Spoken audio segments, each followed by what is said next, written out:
Yuji Theory still has one last plan, one final move, with the editor confirming the next chapter is a super climax. We have a lot to talk about with this chapter. Yuka and Cross being cured, Cross and Maru potentially being put on trial, the extinction of Kalyans, as well as Darra just going crazy and killing the Diskunte chief and becoming the chieftain himself of the Sumerian planet. I mean, let's just get right into this huge JJK Modulo chapter 24 review. Be sure to leave a like on the video, it helps out so much, guys. Thank you very much if you do leave a like, and of course subscribe for a ton of consistent and quality Jujutsu Kaisen content just like this. I post a ton of JJK content every day and I'm not stopping even after Modulo ends, so if you love JJK, trust me, you're not gonna regret subscribing. But without further ado, let us just start. So we have the first page, which is the Ritual of Harmony from Maru and the Others Will Change the World. It's the editor saying that in the beginning, and you can actually see all the cursed spirits are beginning to just vanish and turn into like spirit dust, right? It's a very cool page. I do really like how it's drawn, even of how the spirits are actually just fading into light, and you can even see the symbolism, the biblical symbolism with the church cross right there as well. I think Gege is doing very good symbolism. It's something he's done before. If you remember that time with Hana, how she was literally recreated the Michelangelo and God painting with that soldier, if you remember all the way back then. It's literally just something like that once again. Gege loves to do this. And of course, in the next page, we have a color page of Maru, a very beautiful color page, absolutely stunning, like truly a stunning page. And it is chapter 24, Light or ... the title of the chapter, with it saying prayer for all the souls of the dead. Again, I think this is just beautiful. I think it's awesome, and Gege and Yuji have both truly cooked with this. So I guess in this case, just specifically Yuji's art is incredible. And then of course we have the next page, which is a beautiful double page spread where we can see Cross is healed from his wounds, and the tears of course are coming from all of the cursed spirits which are vanishing. We can see Mino reacting to it, the Sumerian woman reacting to it, and interestingly enough, these 3 Sumerian women in this chapter actually have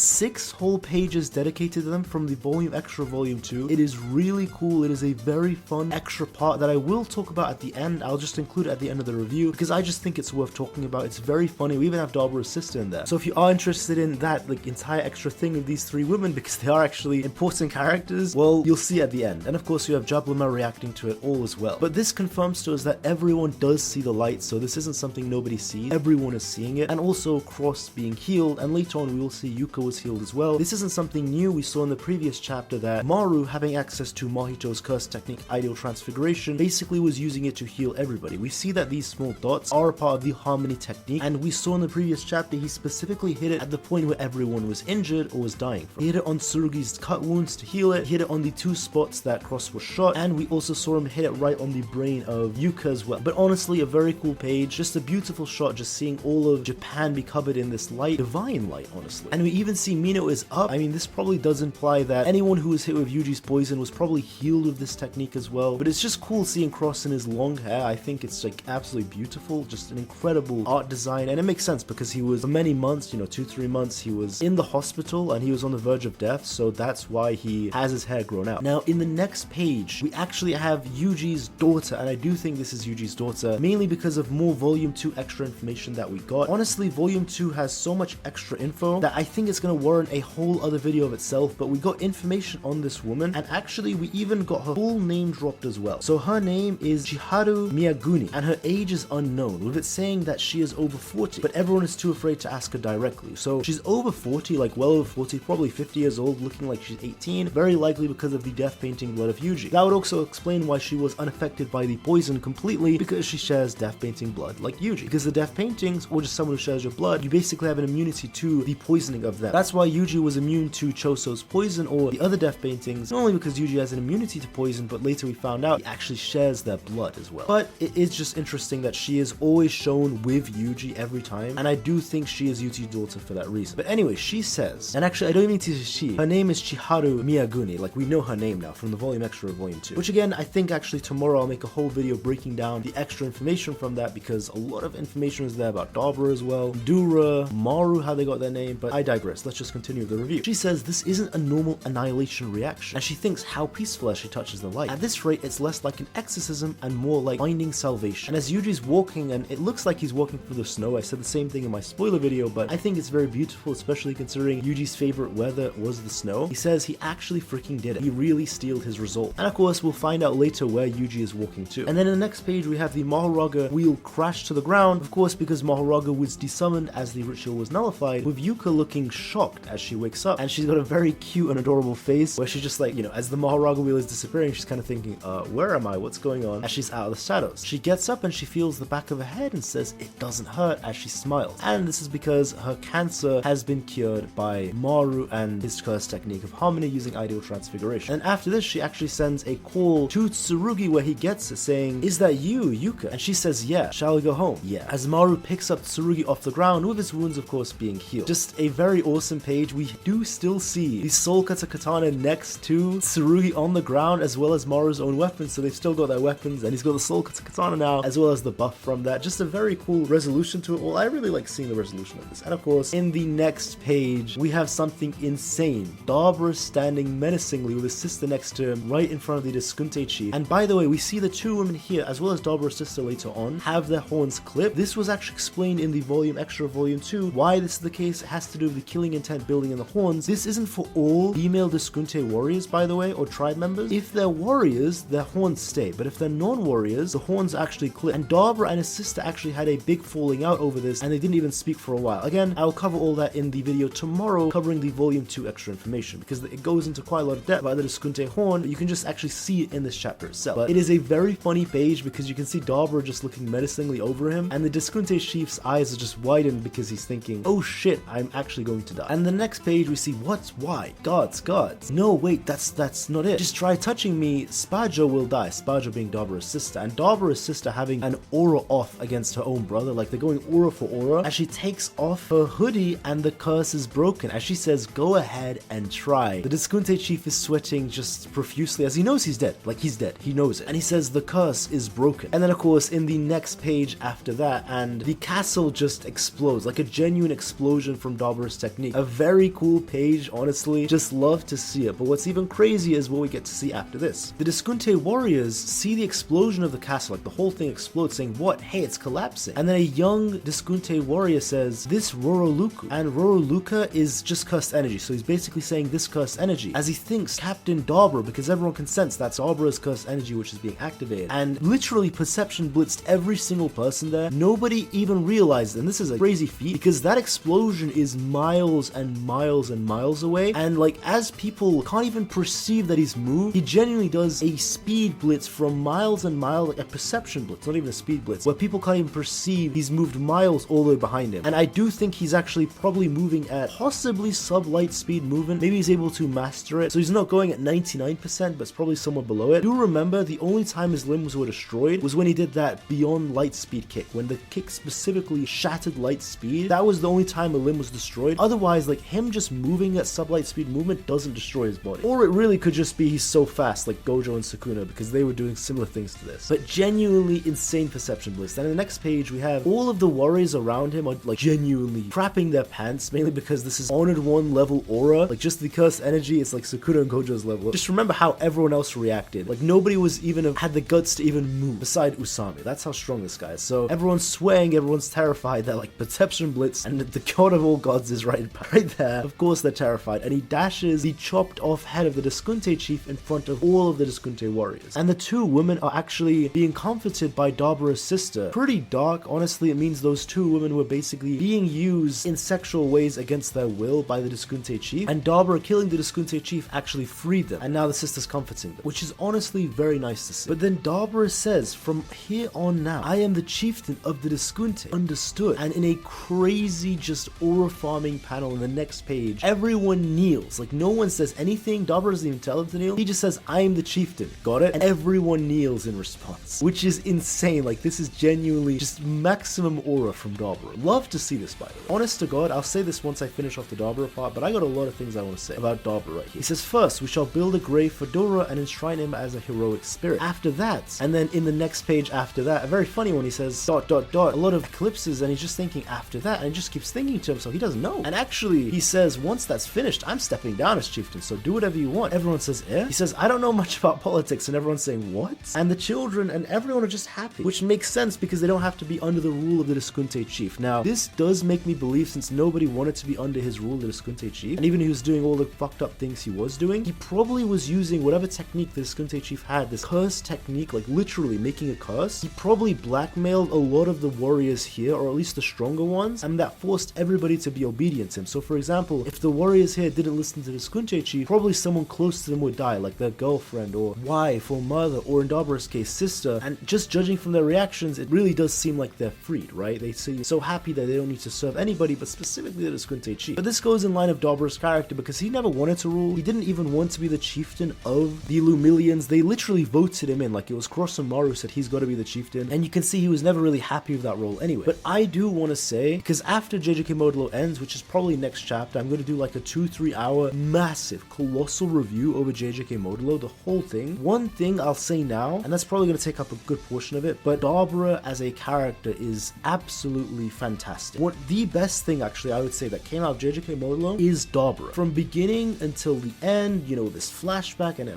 beautiful fight of Mahoraga, and then insanely great character development. Like he genuinely had fantastic characterization, where in the beginning he was just, you know, oh, is this guy just a Sukuna copy and paste? But no, he's got depth, he's got flavor, and then his character developed so much of him becoming a warrior, learning more about his own past of Dura, and then even now having an epilogue and a fantastic conclusion to his own character. Genuinely, whatever you think of JJK Modulo, like whether you think it's peak fiction and it's 10 out of 10, whether you think it's a 1 out of 10 and it was trash, like I don't care what you think, I hope we all can agree Dabura was handled amazingly. Like he was such a great character that came out of the story, my favorite character, that, and the whole thing that came from Modulo. But just from beginning to end, Gege handled it so well, and I'm very happy with how Dabura is treated. Like I have no complaints, not in any way of his character, like not how he's developed, not about his dialogue, not about his fights, and definitely not about his flashback because we got to see it. Like just a stunning character, honest to God. And now for the second final part of this chapter, and of course the final part being Yuji, but we have the now next spaceship just staying down right here on Earth, actually in the ruins of Tokyo City after Dabura used his divine techniques to destroy Tokyo,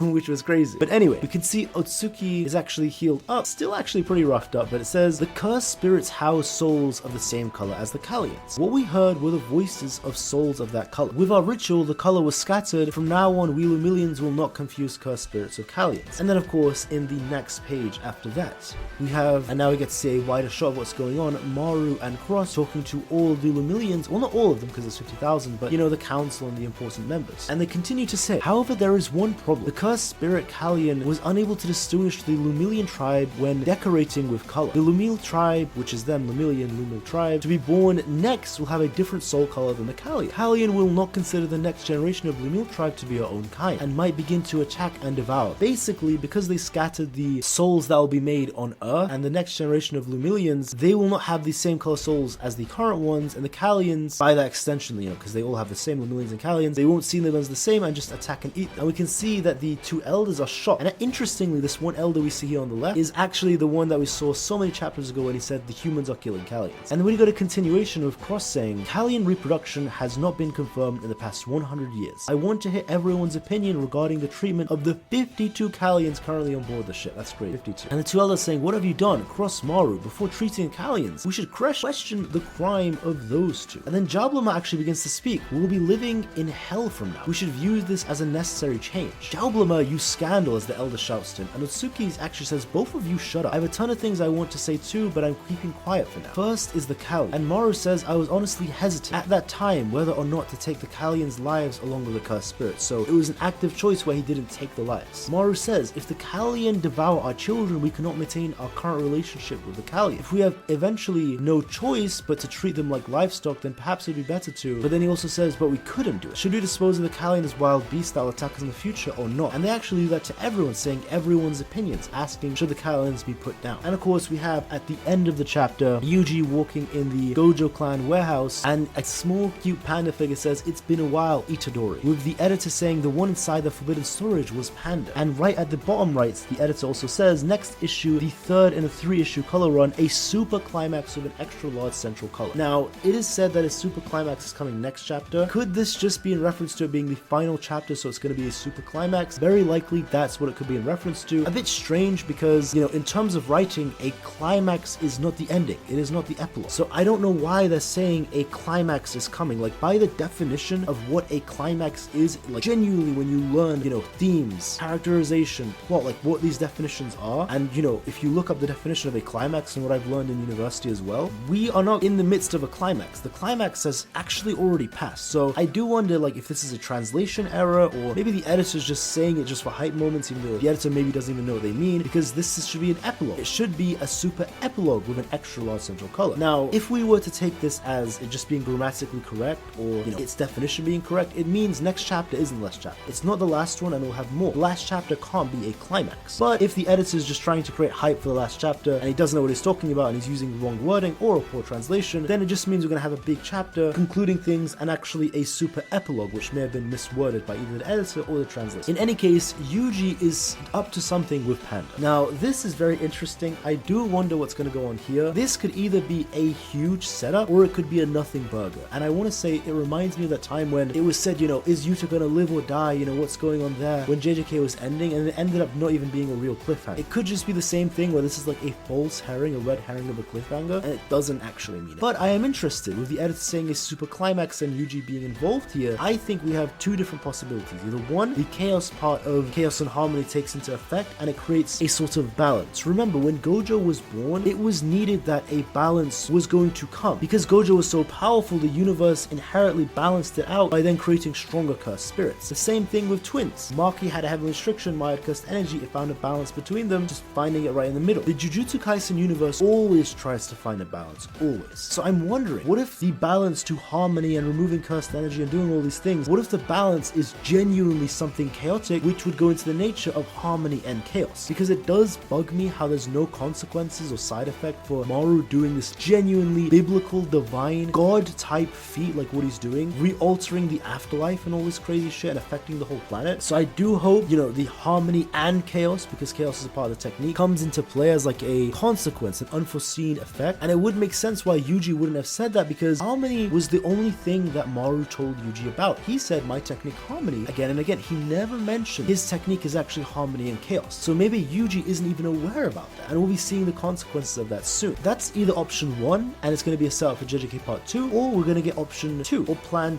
B. And this is basically that the super climax is just going to be the end of the JJK franchise, like the complete end. And what I mean by this is we may actually get a 100 and 200 and 300 year time skip that goes into all of the next futures, as everyone in the main cast is dead and only Yuji's alive, and we see from Yuji's perspective as hundreds of years go by, and either we'll see the destruction of humanity because there was no cursed energy, or the evolution of humanity where they actually progress without cursed energy and they even make spaceships and they begin to explore the stars and go into outer space. We're either seeing one of those two, and that's if we get a super climax epilogue ending the franchise, or it could be something else that with Yuji what he's about to do now is going to be the next Jujutsu Kaisen part 2, which would also be great. I doubt it, but that would be amazing if it was. But overall, I do think this was a good chapter. Like, if we're just looking at isolation, I'm saying a great ending or a bad ending. I thought this was just a beautiful epilogue. I thought it was very good. Yes, it still has its flaws with being a rushed ending and all this stuff, but it was a good epilogue and a very good chapter in isolation, like a very, very good chapter. I still have a lot of issues with JJK Modulo as a whole, though overall I would say it's very good to great. Like, I would say it's 7.5 or an 8 out of 10. Not my final review, because I'll do that once I see the final chapter,